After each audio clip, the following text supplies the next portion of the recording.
सार्थक पहल बदलाव हमसे में पुनः एक बार आप लोगों का स्वागत। और मध्य प्रदेश की मुख्य परीक्षा के अंतर्गत द्वितीय प्रश्न पत्र, दूसरा पार्ट बी और यूनिट 2। इससे पहले हमने पढ़ा मध्य प्रदेश की अर्थव्यवस्था और उसकी विशेषताएं। आज हम पढ़ेंगे राज्य की प्रमुख फसलें। क्या? मध्य प्रदेश की कृषि व राज्य की प्रमुख फसलें। जैसे हमने पहले से पढ़ा हुआ एक सेंटेंस याद है, भारत एक कृषि प्रधान देश है। भारतीय अर्थव्यवस्था कृषि प्रधान अर्थव्यवस्था है। यहाँ की 70% से अधिक जनसंख्या गांव में निवास करती है, गांव में निवास करती है। और लगभग 62-63% जनसंख्या का मुख्य आधार जो है, रोजगार का जो आधार है वो है कृषि, वो है। चूंकि मध्य प्रदेश जो है भारत के केंद्र में स्थित है, केंद्र में स्थित है, तो मध्य प्रदेश की अर्थव्यवस्था भी कृषि प्रधान अर्थव्यवस्था है। यहाँ की 72.3% जनसंख्या गांव में रहती है। क्या रहती है? गांव में रहती है। अब इतनी अधिक जनसंख्या जब गांव में रहेगी तो उनका मुख्य व्यवसाय क्या होगा? कृषि। मुख्य व्यवसाय क्या होगा? कृषि। 69.8% जनसंख्या का मुख्य व्यवसाय कृषि या कृषि से संबंधित व्यवसाय। कृषि या कृषि से संबंधित व्यवसाय। कृषि से संबंधित जैसे मत्स्य पालन है, कुक्कुट पालन है, बकरी पालन है, ये सभी तरीके से जो कृषि के साथ साथ दुग्ध उत्पादन होता है, ये सब कार्य करने वाले। कितने? 69.8% जनसंख्या। मध्य प्रदेश में लगभग 49% कृषि। 49% कृषि क्या है? 49% भाग पर कृषि की जाती है। जो हमारे मध्य प्रदेश का क्षेत्रफल है उसके 49% भाग पर कृषि की जाती है। 49% भाग पर कृषि की जाती है। मध्य प्रदेश में कृषि विभाग का नाम क्या है?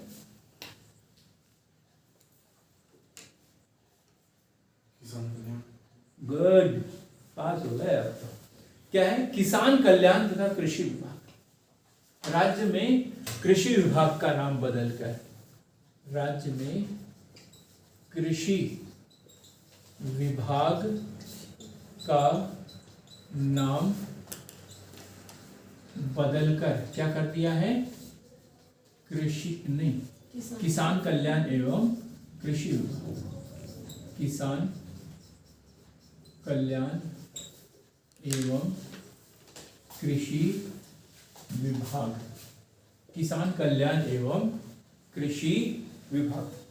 किसान कल्याण एवं कृषि विभाग। कुल खाद्यान्न उत्पादन में मध्य प्रदेश का स्थान। कुल खाद्यान्न उत्पादन में मध्य प्रदेश का स्थान। कुल खाद्यान्न उत्पादन में मध्य प्रदेश का स्थान भारत में कौन सा है? नहीं तो तीसरा। कौन सा है? तीसरा। कुल खाद्यान्न उत्पादन में मध्य प्रदेश का स्थान राज्य में कौन सा है? तीसरा। अब चौथा स्थान हो गया। पहले तीसरा था, अभी वर्तमान में कौन सा है? चौथा स्थान। चौथा स्थान कुल खाद्यान्न उत्पादन में मध्य प्रदेश का चौथा स्थान। दलहन, तिलहन, चना, दलहन, तिलहन, चना व सोयाबीन के उत्पादन में मध्य प्रदेश का प्रथम स्थान। कृषि कौन से मंत्रालय के अंतर्गत रहेगा? कृषि विभाग, गृह मंत्रालय। कृषि मंत्रालय राज्य का है ना, ये कृषि मंत्रालय है ना मध्य प्रदेश में। कृषि मंत्री तो होता है, तुम पढ़ते हैं। अब मध्य प्रदेश में कृषि की कुछ समस्याएं हैं, उसको हम बाद में पढ़ेंगे। लेकिन मध्य प्रदेश का क्षेत्रफल जो भारत में दूसरे नंबर पर है, तो उत्पादन में भी दूसरे नंबर पर होना चाहिए कुछ, लेकिन कभी तीसरा रहा है, कभी चौथा। पहले तीसरा था, इससे पहले अभी चौथा हो गया है। तो उसका कारण क्या है? तो यहाँ की धरातलीय विषमता, कृषि उत्पादन में कमी के कारण। यदि शॉर्ट में कहीं लिखना चाहे तो लिख सकते हैं, कृषि उत्पादन में कमी के कारण कौन से हैं? धरातलीय विषमता, कृषि उत्पादन में कमी के कारण, कृषि उत्पादन में कमी के कारण, कृषि उत्पादन में कमी के कारण यदि देखें तो क्या है? धरातलीय विषमता, धरातलीय विषमता, उबड़ खाबड़ जमीन, जलोढ़ मिट्टी अच्छी उपजाऊ मिट्टी मानी जाती है, लेकिन वो कहाँ पर है? बंगाल में, उत्तर प्रदेश में। मध्य प्रदेश की जो जलोढ़ मिट्टी है वो पूरी नालिका अपरदन से प्रभावित है। तो धरातलीय विषमता, जंगल हमारे यहाँ बहुत अधिक है, पठारी क्षेत्र में हमारे यहाँ बहुत अधिक है। जलवायु पर निर्भरता, मानसूनी जलवायु पर निर्भरता, मानसूनी जलवायु पर निर्भरता, मानसूनी जलवायु पर निर्भरता। अविकसित तकनीक, अविकसित तकनीक। मध्य प्रदेश में आज भी कृषि की जाती है तो परंपरागत तरीके से की जाती है। अभी देखो हार्वेस्टर वगैरह बहुत ज्यादा आ रही है, ये सब हरियाणा से आ रही है, या तो ठेके से ले रहे हैं, किराए से लेके आ जाते हैं, या सेकंड हैंड खरीद के ला रहे हैं। मतलब हरियाणा पंजाब से हम 25-30 साल पीछे चल जाए।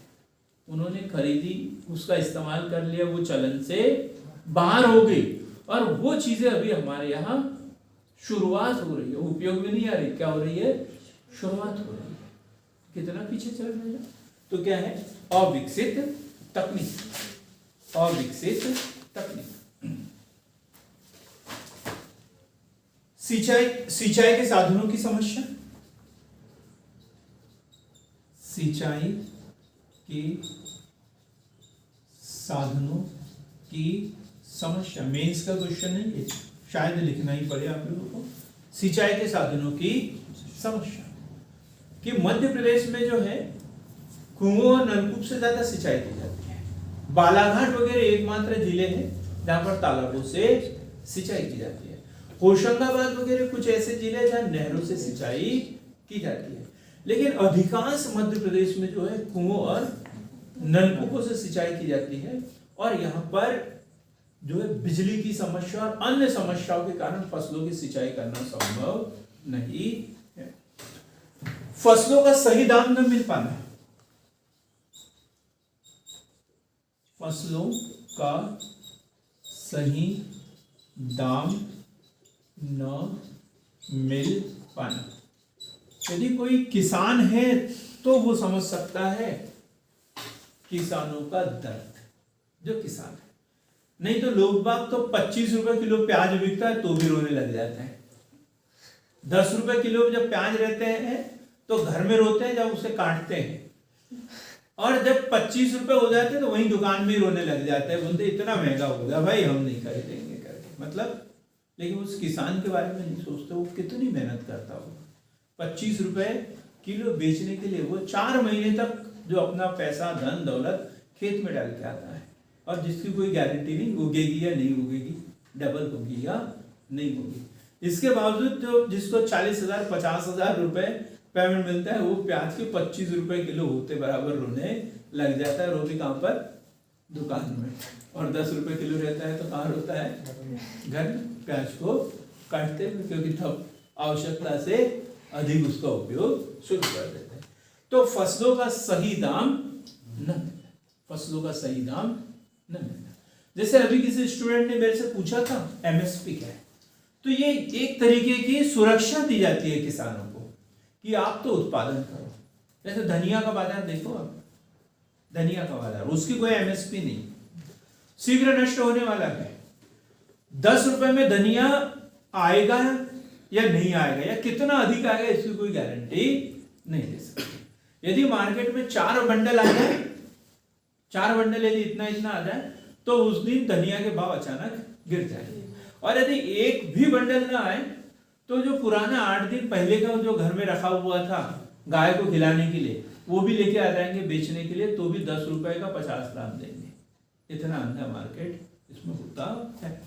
तो फसलों का सही दाम न मिलना, इसलिए सरकार ने जो बड़ी फसलें हैं इसके लिए एमएसपी की घोषणा की है कि आप तो उत्पादन करो, कितना भी अति उत्पादन हो उसकी गारंटी हम देते हैं कि इतनी कीमत पर हम खरीद लेंगे, कोई खरीदे या न खरीदे। लेकिन 24 फसलों की एमएसपी की घोषणा होती है और किसान कितनी सारी फसलों का उत्पादन करता है। एमएसपी की घोषणा उन फसलों के लिए होती है जो जुए जैसी नहीं है, जिसपे ना तो बहुत अधिक लाभ होता है ना बहुत अधिक हानि, जिसके ऊपर जैसे बागाती फसलें, इसके ऊपर लाभ भी ज्यादा हो सकता है, हानि भी बहुत ज्यादा हो सकता है, इसके ऊपर कोई एमएसपी नहीं, जिसमें किसान अक्सर जुआ खेलते। जैसे गोभी का उत्पादन 2-2, 2.5 लाख बैठ जाते हैं लोगों के 6 महीने के अंदर, 4 महीने के अंदर। सुसाइड यही लोग करते हैं, जो गेहूं का उत्पादन करते हैं वो सुसाइड नहीं करते कभी। ऐसे लोग जो उन फसलों का उत्पादन करते हैं जिसमें रिस्क बहुत ज्यादा होते हैं, वो लोग सुसाइड करते हैं। तो फसलों का सही दाम न मिलना, छोटी और बिखरी हुई भूमि, छोटी एवं बिखरी हुई भूमि क्या है कि हमारे यहाँ जो खेत हैं उसमें क्या विभाजन बहुत ज्यादा होता है, विभाजन, उत्तराधिकार अधिकार सबको मिलेगा है। और हमारे यहाँ क्या एक कहावत है, घर की बहू कहीं न जम क्या है, घर की बहू कहीं ना जम। जो अमेरिका के लोग भारत में आ सकते हैं, चाइना के लोग भारत में आके बिजनेस कर सकते हैं, और हम लोग जो है वो दिल्ली में रहे, कहीं पे भी रहे, हमें वो 5 एकड़ खेत दिखता ही है जो बड़े भैया जोत रहे थे। हम जब भी आएंगे उसका आधा हिस्सा लेंगे, बोलेंगे हमें जरूरत नहीं है, लेकिन आने वाली पीढ़ी उसका तो ख्याल रखना ही पड़ेगा। अब तो बहनें भी कालर पकड़ के तैयारी है एकदम कि हमें हिस्सा चाहिए, और लेना भी चाहिए, उसमें कोई बुराई भी नहीं है। लेकिन जहां 2 टुकड़े होना था, अब 4 टुकड़े होने लग गए, किसी प्रकार का समझौता नहीं, कोई कुछ नहीं।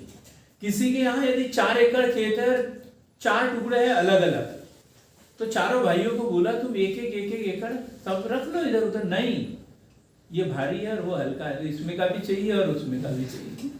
तो अब 4 एकड़ के 4 टुकड़े तो पहले से थे, अब एक एक के 4-4 हो गए, 16 टुकड़े हो गए। और इस तरीके से क्या हुआ, छोटी और बिखरी हुई भूमि।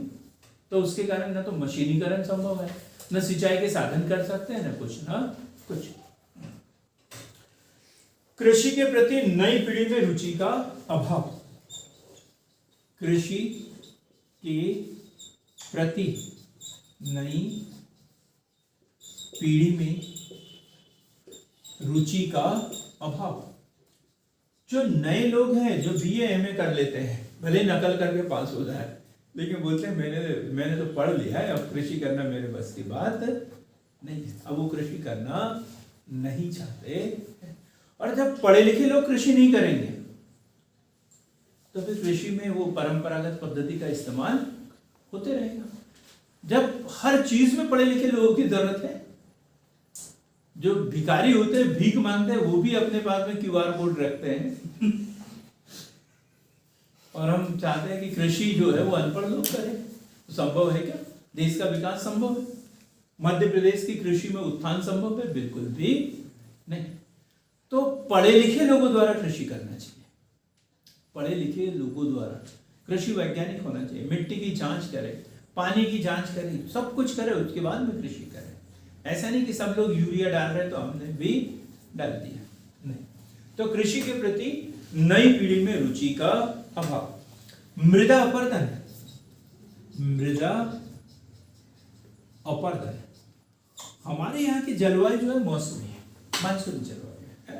एक मौसम विशेष में बारिश होती है, फिर ठंड और फिर ग्रीष्म ऋतु है।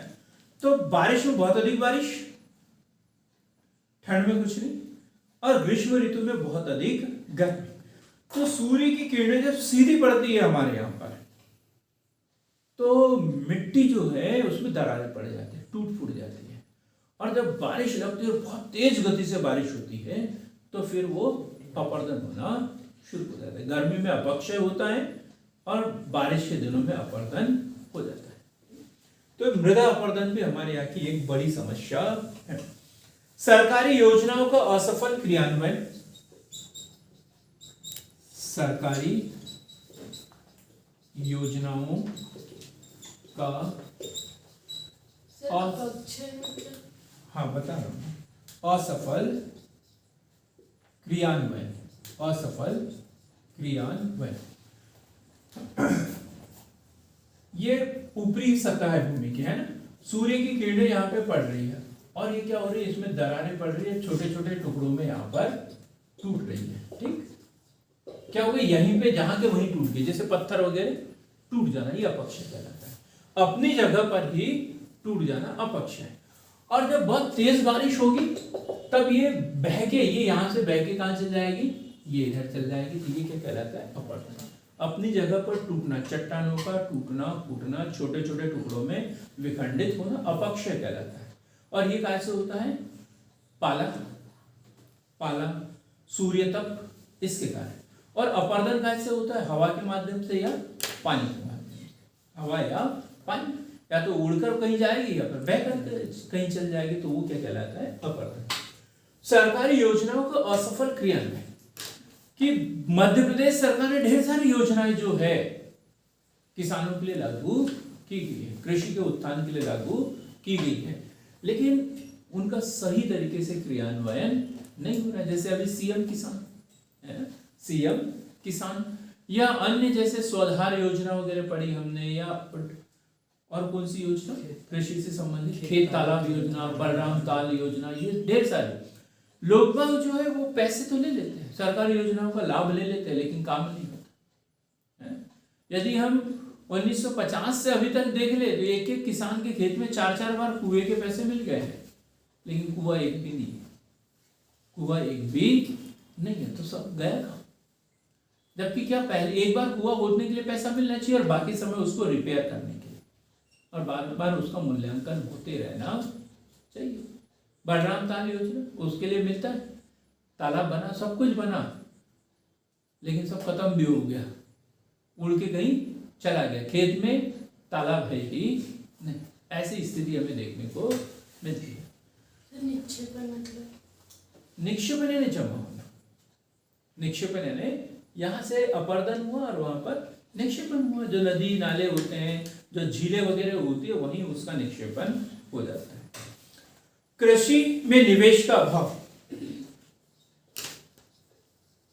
कृषि में निवेश का अभाव, क्या हम लोग पैसे कमाना चाहते हैं कृषि से, कृषि से जब पैसे कमाएंगे तो बच्चों को पढ़ा लिखा कर चाहते हैं कि इंजीनियर बनाए, है ना। इंजीनियर जब पैसे कमाता है वो कभी नहीं चाहता कि मैं अपने बच्चों को पढ़ा लिखा के किसान बना, नहीं चाहता है ना। तो मतलब कृषि के ऊपर निवेश करता ही नहीं है, वहां से सिर्फ पैसों का अर्जन करते हैं, पैसे निकालते भर है, उसके ऊपर कभी कोई निवेश नहीं करता। जब कृषि में हमारे देश में निवेश होने लग जाएगा तो फिर हमारे देश की जो मिट्टी है वो सोना उगलना फिर से शुरू कर देगी। अब हम सिर्फ वहां से क्या कर रहे हैं, निकाल रहे हैं। जो आय प्राप्त हो रही है उनको जुआ सट्टे में, शहरों में, इधर उधर दूसरी जगह पर खर्च कर रहे हैं, कृषि के ऊपर नहीं, कृषि के ऊपर हम खर्च नहीं कर रहे। एक बिजनेसमैन सफल होता है, एक जो पांठेला लगाता है ना, गुटखा पाउच बेचता है, वो भी अपना बिजनेस बढ़ा देता है। क्यों बढ़ाता है?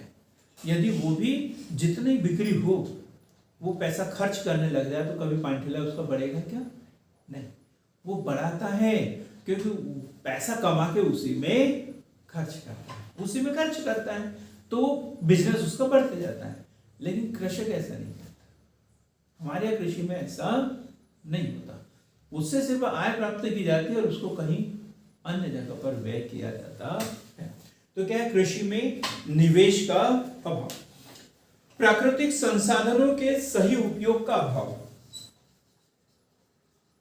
प्राकृतिक संसाधनों के सही उपयोग का अभाव। हमारे पास जो संसाधन है कृषि से संबंधित यदि बोले तो मिट्टी, पानी, वन, ये सब प्राकृतिक संसाधन है। अब इनका सही उपयोग करना चाहिए, लेकिन नहीं। बारिश में हम इसलिए रोते हैं क्योंकि बाढ़ आती है, और गर्मी में इसलिए रोते हैं क्योंकि हमें पानी नहीं मिलता। ऊपर वाला बोलता मैं पानी जब दे रहा था तब तो लिया नहीं, तब रो रहे थे। तो अब भुगतो जो भी संसाधन है उसका सदुपयोग हमें करते आना चाहिए, उसे संग्रहित करते आना चाहिए। कीमतों में अत्यधिक हस्तक्षेप, कीमतों में अत्यधिक हस्तक्षेप, सुस्त उर्वरक उद्योग, सुस्त उर्वरक उद्योग, लास्ट पॉइंट लिखेंगे, किसान उत्पादक संगठनों की अक्षमता, किसान उत्पादक संगठनों की अक्षमता। अनुप कुमार, कितने किसान हैं मध्य प्रदेश में?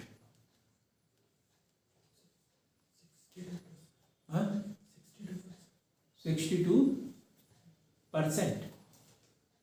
कृषि पर निर्भर है। कृषि पर निर्भर है, आप सही बोल रहे हैं। 64 लाख किसान है। कितने हैं? 64 लाख। ये जो सीएम किसान, पीएम किसान, इसमें काउंटिंग होगी पूरी, कितने किसान हैं। तो हमारे मध्य प्रदेश में जो है अभी 64 लाख किसान हैं, और उसमें से 32 लाख किसान कर्ज के बोझ तले हैं। 32 लाख किसान कर्ज के बोझ तले है। हर किसान पर औसतन कितना कर्ज है? ओम श्री, आपने वही पढ़ा जहां मैंने पढ़ा है। औसतन कितना कर्ज है? 14,128 रुपए। मध्य प्रदेश के हर किसान पर औसतन 14,128 रुपए का बोझ है। 14,128 रुपए का बोझ है। फिर ये वही बात हुई ना जो आपने कल बताई थी, मतलब क्या? अभी बताई थी कि वो ऋण ले लेते हैं पर देना नहीं है। देना नहीं है, उसमें और इसमें थोड़ा सा अंतर है, थोड़ा सा अंतर है। क्योंकि ये वो है जो ऋण ग्रस्त है, चुका ही नहीं पा रहे हैं, चुका ही नहीं पा रहे। और वो उन लोगों की बात की थी हमने जो कि ऋण लेते हैं, इसलिए लेते हैं क्योंकि हमें चुकाना नहीं है, तो हम कोई ना कोई बहाना करके चुकाएंगे नहीं, बस ऋण मिल जाए उतना ही बहुत है। फिर तो बैंक वाले हमें ढूंढते रहे, मिलेंगे नहीं। तब मिलेंगे जब कोई ऋण माफी योजना आ जाएगी। ऐसे लोग होते हैं। ठीक, आपको पता है क्या बोल रही है? नहीं पता, हम ऐसी फालतू बातों को ध्यान नहीं देते, बोलना चाहिए साफ सुथरा। अब हम पढ़ रहे हैं मध्य प्रदेश के प्रमुख कृषि प्रदेश। पहले फसलें पढ़ लेते हैं, मध्य प्रदेश की प्रमुख फसलें। तो बताइए अनुप कुमार, कौन कौन सी फसलें मध्य प्रदेश की प्रमुख फसलें? सर इसको सीजन के आधार पर यहीं बांट दिया फिर? हाँ, क्या बोल रही? खरीफ, रबी, खरीफ, रबी और जायद। खरीफ मौसम के आधार पर, मौसम के आधार पर। ये एकदम सरल सा क्वेश्चन उठाया हमने, है? 3 खरीफ, रबी और जायद, जायद की फसलें। खरीफ की फसल सबको बताएं, जून जुलाई में बोया जाता है, इसे अक्टूबर नवंबर में काटा जाता है, पककर तैयार हो जाती है। बारिश के ऊपर डिपेंड है, मानसून के ऊपर डिपेंड है। इसमें ज्वार, बाजरा, मक्का, सोयाबीन, धान ये प्रमुख फसलें हैं। और कौन सी? ज्वार, बाजरा, मक्का, सोयाबीन, धान, अरहर, उड़द, तुअर, अरहर ये प्रमुख फसलें। रबी की फसलें जिन्हें अक्टूबर नवंबर में बोया जाता है और मार्च अप्रैल में पककर ये तैयार हो जाती है। इसमें मुख्य रूप से गेहूं, चना, मसूर और अफीम, गांजा। पता था आपको? अफीम, गांजा रबी की फसल है। वो तो फसल का है सर, वो फसल ही है, फसल ही तो है ना। अफीम, गांजा क्या है? फसल है। और कौन सी फसल है ये? रबी की फसल है, रबी की फसल है अफीम और गांजा। सर, वो तो उसमें आना चाहिए ना, वनोपज ऐसा कुछ बोलते हैं। वनोपज? हाँ, नहीं, इसकी खेती होती है, पौधे लगाए जाते हैं सोयाबीन जैसे। सर, वो तो सरकार के नियंत्रण में। हाँ, सरकार के नियंत्रण में होती है, सरकार से लाइसेंस लेके ही कृषि कर सकते हैं। जैसे हमने देखा कि जो अफीम है वो मंदसौर और नीमच, गांजा खंडवा में, और तंबाकू रीवा में। तंबाकू का उत्पादन कहाँ होता है? रीवा में। तो ये सरकार से अनुमति लेके की जाती है, लेकिन ये पूरी फसलें कौन सी है? रबी की फसलें हैं। इसी प्रकार एक फसल है जिसे कहेंगे हम कपास।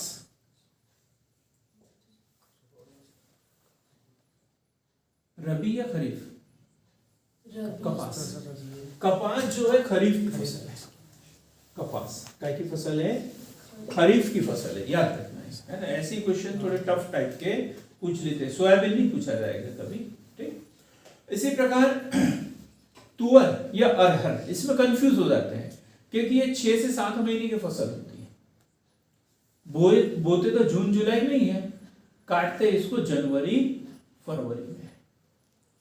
तो काय की मानिए इसको? खरीफ की फसल। क्या है? खरीफ की फसल, तुअर या अरहर, ठीक। सरसों, सरसों काय की फसल है? रबी की फसल है, क्योंकि हमें काय में मिलती है? ये गेहूं में मिलती है, गेहूं में मिलता है ना सरसों, ठीक। सरसों, अलसी, आलू, आलू आलू काय की फसल? रबी की फसल है। आलू रबी की फसल है। अब जायद की फसल, जायद की फसल। जायद मतलब खरीफ, मतलब रबी की फसल खत्म हो गई, खरीफ की आने वाली है। अब उसके बीच में यदि किसी किसान के पास में सिंचाई के साधनों की व्यवस्था है, पानी की व्यवस्था है, तो ये फसल, नदी नाले इधर पानी हो, रेत वेत हो, तो वहां पर उगाई जाती है। तो उन्हीं नदियों में उगाई जाती है जब पानी होता है, नहीं तो बोलेंगे खरबूज तरबूज तो रेत में उगाया जाता है। तो हर कोई रेत में उगा सकते हैं क्या? नहीं, उसी रेत में उगाते हैं जहाँ पर पानी होता है। खरबूज, तरबूज, ककड़ी, खीरा और मूली नहीं, गाजर मूली तो नहीं है यार। ये तो क्या? तरबूज, खरबूज, ककड़ी, कद्दू, करेला, ये जायद की फसल। तो बड़ा सरल सा कॉन्सेप्ट था, ये हमें याद रहना चाहिए। अब हम पढ़ेंगे मध्य प्रदेश के प्रमुख कृषि प्रदेश। मध्य प्रदेश में कृषि प्रदेश, मध्य प्रदेश में कृषि प्रदेश। ये थोड़ा सा कंफ्यूजिंग क्वेश्चन है, ये इस साल पूछा भी गया था शायद। मध्य प्रदेश में कृषि प्रदेश, इसी साल पूछा था क्या क्वेश्चन? कृषि जलवायु प्रदेश। कृषि जलवायु प्रदेश कितने हैं? 11, ठीक। अब हम कृषि प्रदेश की बात कर रहे हैं, तो पश्चिम में काली मिट्टी का मालवा प्रदेश, पश्चिम में काली मिट्टी का मालवा प्रदेश। अब मालवा प्रदेश में पूरे मालवा के जिले पश्चिम के, तो उसमें कौन सा आएगा? मंदसौर, नीमच, रतलाम, मंदसौर, नीमच, रतलाम, खंडवा, खरगोन, झाबुआ, बड़वानी, धार, देवास, ये सारे जिले इसके अंतर्गत आएंगे। फिर है उत्तर में ज्वार गेहूं का प्रदेश, दूसरा उत्तर में कौन सा, ज्वार व गेहूं का प्रदेश, नाम से ही पता चल रहा है ना, पश्चिम वाले, पश्चिम के जिले। अब उत्तर के भिंड मुरैना वाली बात करेंगे, भिंड, मुरैना, श्योपुर, ग्वालियर, दतिया, शिवपुरी और गुना, शिवपुरी, गुना, ये वाले जिले, छतरपुर, टीकमगढ़, निवाड़ी, सब इसके अंतर्गत आएंगे। तो उत्तर में ज्वार व गेहूं का प्रदेश। फिर है तीसरा मध्य गेहूं का प्रदेश, मध्य गेहूं का प्रदेश, मध्य गेहूं का प्रदेश। तो मध्य गेहूं का प्रदेश, मध्य की, मध्य प्रदेश तो मध्य में ही है भारत के, लेकिन मध्य प्रदेश के मध्य में भोपाल वाले आसपास के जिले, सबसे मध्य में भोपाल और भोपाल के आसपास के जिले। यदि देखें तो भोपाल, सीहोर, होशंगाबाद, भोपाल, सीहोर, होशंगाबाद, नरसिंहपुर, रायसेन, विदिशा, सागर, ये जिले। फिर है चावल गेहूं का प्रदेश,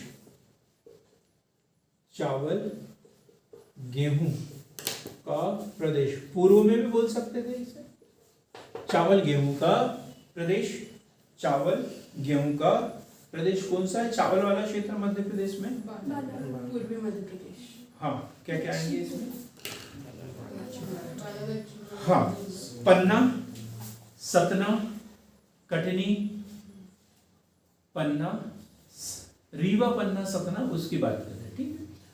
उमरिया, जबलपुर, सिवनी, बालाघाट, ये पूरे जिले, ये कौन से हैं, दक्षिण की एक पेटी के रूप में चावल गेहूं का प्रदेश।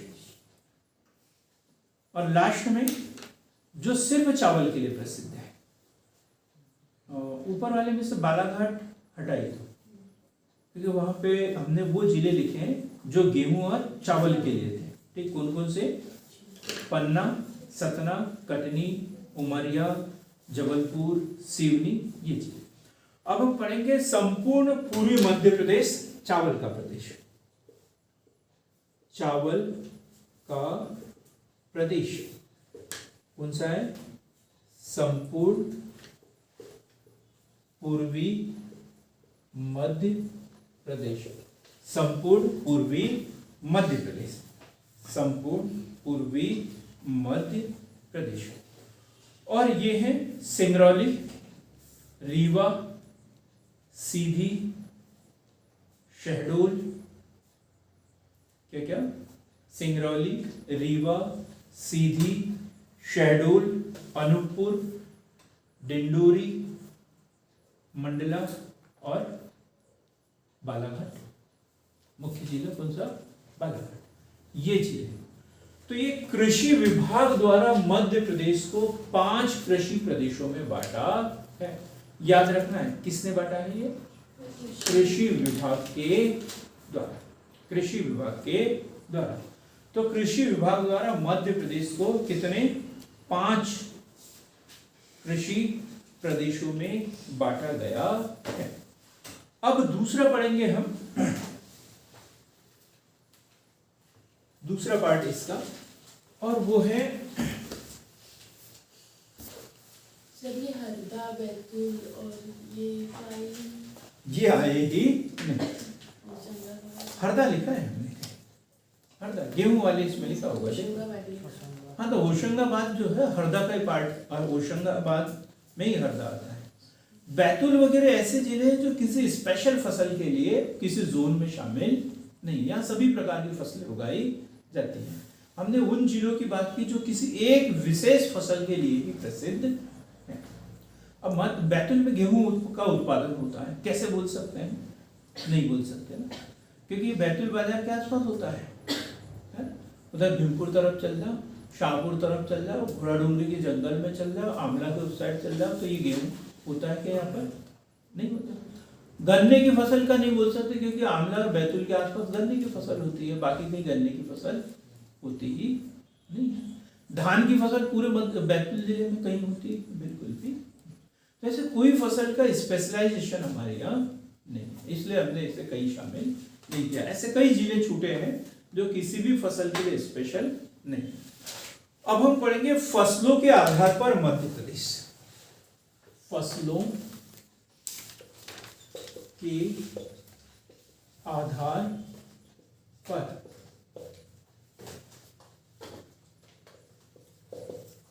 मध्य प्रदेश का विभाजन। फसलों के आधार पर, तो फसलों के आधार पर कितना? 7 कृषि प्रदेश। कितने? 7। कंफ्यूजन होगा। कृषि विभाग ने कितने भागों में बांटा? 5। फसलों के आधार पर कितने भागों में बटा हुआ है? 7। तो सबसे पहला ज्वार का क्षेत्र। सबसे पहले कौन सा? ज्वार का क्षेत्र। ज्वार का क्षेत्र। और ज्वार के क्षेत्र में कौन सा आएगा ऊपर? गुना शिवपुरी। गुना शिवपुरी, जहां बारिश वगैरह कम होगा। गुना, शिवपुरी, श्योपुर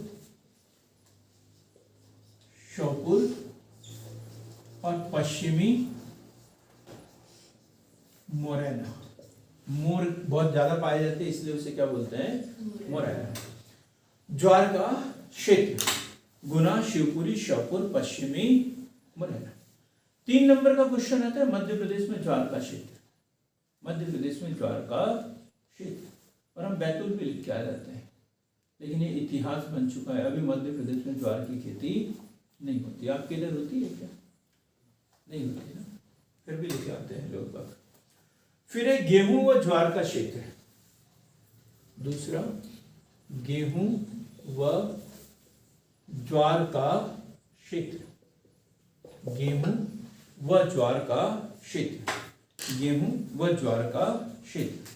जहां गेहूं भी होता है और ज्वार भी होता है, तो है बघेलखंड। बघेलखंड व मालवा। मालवा का मध्य क्षेत्र। बघेलखंड व मालवा का मध्य क्षेत्र। तो बघेलखंड और मालवा का मध्य क्षेत्र, और इसमें आता है इसके अलावा भिंड, मुरैना, ग्वालियर। बघेलखंड का कुछ भाग, मालवा का मध्य क्षेत्र, और दूसरे जिले क्या बताएं ऊपर के? भिंड, मुरैना और ग्वालियर। फिर एक कपास व गेहूं का क्षेत्र। कपास व गेहूं का क्षेत्र। कपास व गेहूं का क्षेत्र। तो कपास उत्पादक जिले, तो वैसे सुनहरे जिले जो है वो खंडवा, खरगोन कहलाते हैं, लेकिन हम उन जिलों की बात कर रहे हैं जहां कपास के साथ साथ क्या होता है? गेहूं। कपास के साथ साथ गेहूं भी होता है, सिर्फ कपास के लिए फेमस नहीं है। तो इसमें लिखेंगे उज्जैन, मंदसौर, उज्जैन, मंदसौर, शाजापुर। उज्जैन, मंदसौर, शाजापुर। उज्जैन, मंदसौर, शाजापुर, राजगढ़, देवास, राजगढ़, देवास व सीहोर। राजगढ़, देवास व सीहोर। अब है कपास। कपास का क्षेत्र, इसमें वो जिले आएंगे जो सिर्फ कपास के लिए प्रसिद्ध है। कपास के लिए प्रसिद्ध है। तो इसमें पश्चिमी मध्य प्रदेश। पश्चिमी मध्य प्रदेश। पश्चिमी मध्य प्रदेश में कितने जिले आते हैं? 4। पहले तो खंडवा, खरगोन आते थे, अब 4 जिले कौन से? खंडवा, बुरहानपुर, बड़वानी और खरगोन। 4 जिले। तो खंडवा, खरगोन, बड़वानी, बुरहानपुर और उसी से लगे हुए धार, रतलाम, झाबुआ, ये सब ऐसे ही जिले हैं। कपास, अब है चावल व कपास का क्षेत्र। चावल व कपास का क्षेत्र, चावल व कपास का क्षेत्र। तो खंडवा इसमें कौन सा है? खंडवा, जहां चावल भी होता है और कपास भी होता है।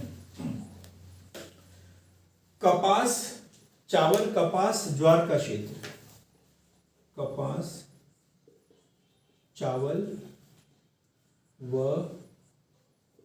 ज्वार का क्षेत्र।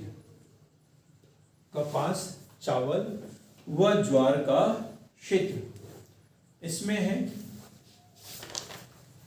सिवनी, छिंदवाड़ा, बैतूल।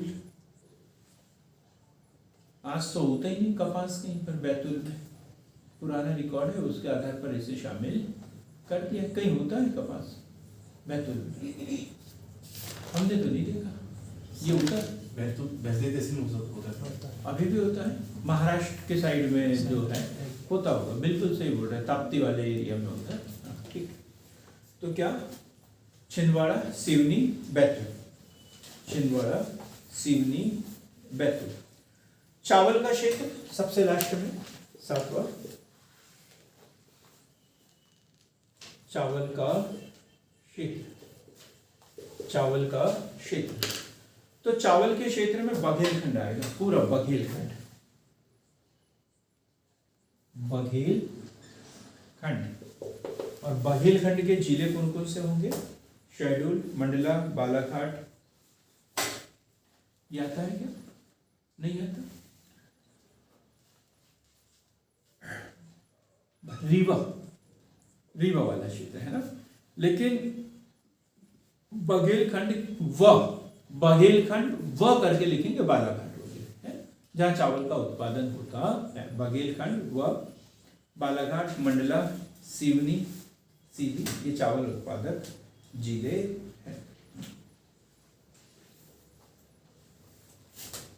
अब उपयोग के आधार पर मध्य प्रदेश में कृषि, उपयोग के आधार पर मध्य प्रदेश की फसलें। उपयोग के आधार पर, इस लेवल पे तो हमें ये पढ़ना ही नहीं चाहिए, इतना सरल है, फिर भी। तो जैसे व्यापारिक फसलें, कौन सा? व्यापारिक फसलें। व्यापारिक फसलें, इसका दूसरा नाम क्या है? नकदी फसलें। ठीक। फिर है खाद्यान्न। खाद्यान्न के अंतर्गत ही ढेर सारा आ जाएगा। फिर क्या? दलहन, तिलहन, दलहन, तिलहन, और ये व्यापारिक फसलें और खाद्यान्न। ठीक। तो व्यापारिक फसलें कौन सी मध्य प्रदेश में जो होती है? गन्ना, कपास, तंबाकू, अफीम, पटसन। सोयाबीन को काय में शामिल करेंगे? दलहन में भी आता है, तिलहन में भी आएगा, व्यापारिक फसल में भी आएगा। व्यापारिक फसल में भी आता है। किसान जो सोयाबीन बोता है तो तेल निकालने के लिए, बेच के आय प्राप्त करने के। तो व्यापारिक फसलें वो होती है जिसका उत्पादन किसान उसको बेचकर आय प्राप्त करने के लिए उगाता है।